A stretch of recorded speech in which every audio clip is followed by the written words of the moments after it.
CCL trust, big বিগুল এনেকুৱা ধৰণৰ কোম্পানীবিলাকত আমি ইনভেষ্ট কৰি পেলাই সঁচাকে ধনী মানুহ হ'ব পাৰিম নে এইবিলাক ডাঙৰ স্কেম?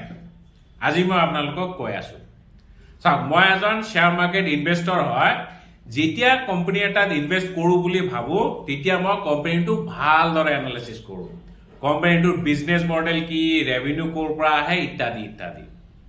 এইবিলাক কোম্পানী যে আছে, CCL ট্ৰাষ্ট, বিগ বিগুল বা ট্ৰেডিং এফেক্স, এইবিলাক কোম্পানীৰ ৰেভিনিউ মডেল কি?